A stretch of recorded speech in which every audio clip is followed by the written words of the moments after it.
Hello दोस्तों, स्वागत है आपका हमारे यूट्यूब चैनल जी के ट्रिक देवा में। और मैं आज आपको राजस्थान भूगोल के बारे में पढ़ाऊंगा। और सबसे पहले चलता है राजस्थान का परिचय, उसमें राजस्थान का नामकरण।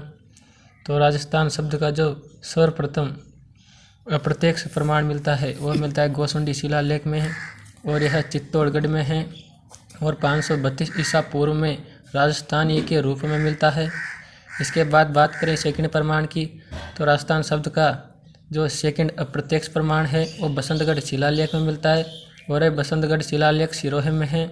और 682 ईसा पूर्व में राजस्थानी द्वितीय के रूप में मिलता है। और राजपूताना शब्द की बात करें तो राजपूताना शब्द सबसे पहले किसने दिया, तो जॉर्ज थॉमस द्वारा दिया गया 1800 ईस्वी में। और इसका जो लिखित प्रमाण मिलता है वो विलियम फ्रैंकलिन द्वारा प्रकाशित the military memories of mister George Thomas, यह पुस्तक है विलियम फ्रैंकलिन के द्वारा प्रकाशित हुई 1805 में।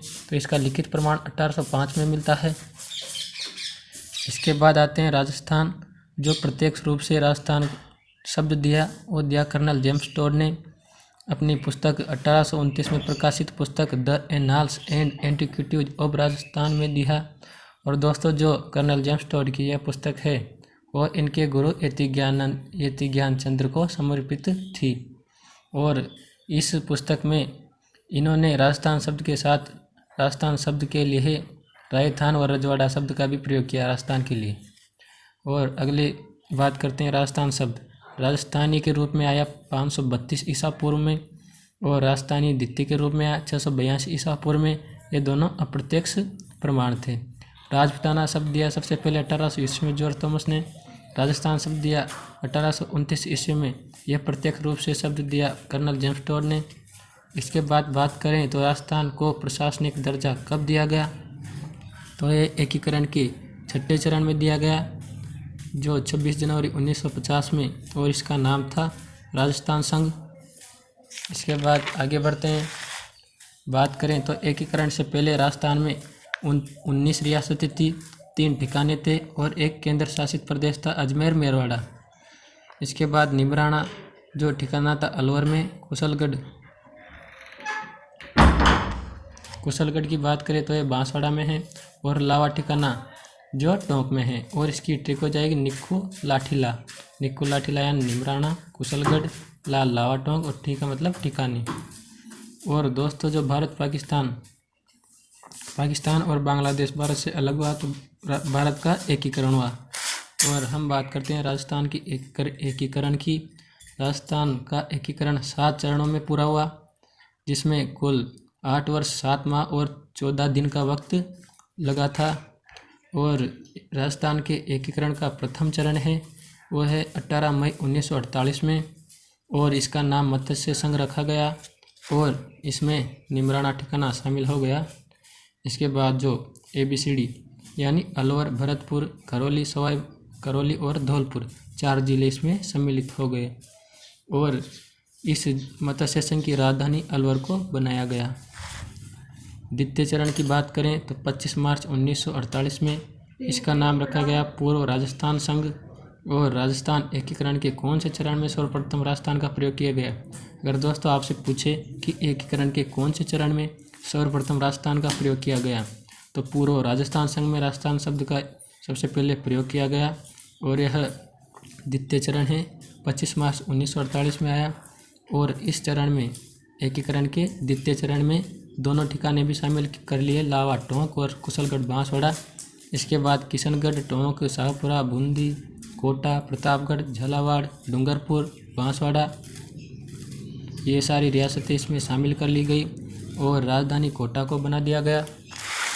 इसके बाद आते हैं तृतीय चरण में 18 अप्रैल 1949 में इसका नाम संयुक्त राजस्थान रखा गया, और उदयपुर रियासत इसमें शामिल कर ली गई, और उदयपुर को राजधानी बनाया। चतुर्थ चरण की बात करें तो 30 मार्च 1949 में, और इसका नाम वृद्ध राजस्थान रखा गया। राजस्थान की राजधानी जयपुर को निश्चित किया गया। इसके बाद पी सत्यनारायण समिति है, इसका गठन किया गया। 30 मार्च 1949 को प्रधानमंत्री हीरालाल शास्त्री को निश्चित किया गया।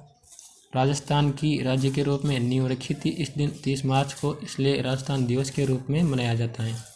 यह दोस्तों 30 मार्च को राजस्थान दिवस मनाया जाता है, जो एक राजकीय दिवस है। और साधारण भाषा में हम राज्य किसे कहेंगे? तो जिसकी सीमा निश्चित हो, जिसमें प्रशासन व्यवस्था हो और प्रशासनिक केंद्र हो। राजस्थान में प्रशासनिक केंद्र है जयपुर, राजधानी के रूप में। और भारत और पाकिस्तान के बंटवारे के बाद भारत का जब एकीकरण हुआ तो संविधान का निर्माण हुआ।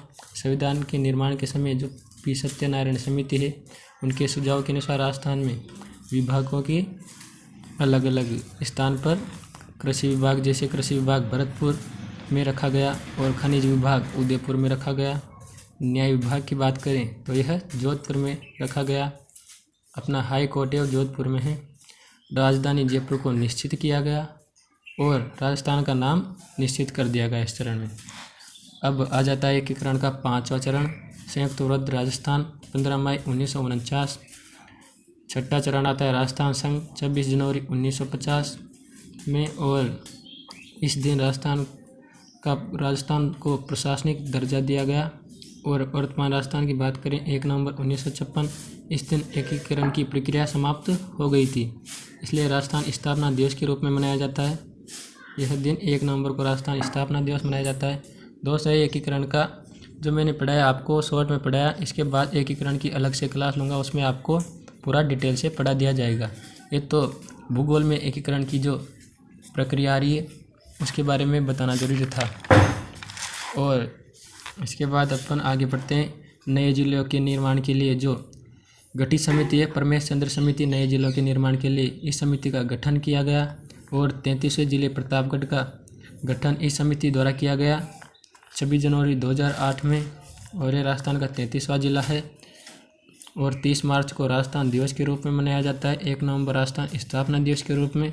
ये दोनों राजकीय दिवस हैं और यह पर्यटन विभाग द्वारा आयोजित होते हैं। अगर पूछ ले आपसे दोस्तों कि राजकीय दिवस किस के द्वारा आयोजित होते हैं, तो पर्यटन विभाग के, न कि राजस्थान सरकार। अब दोस्तों स्थिति के बारे में अपन मैं अगली क्लास लूँगा, उसमें आपको पढ़ा दूँगा। अगर आप कंटिन्यू क्लास पढ़ना चाहते हो, आपको अच्छा लगे, तो कमेंट बॉक्स पर कमेंट करके ज़रूर बताइए।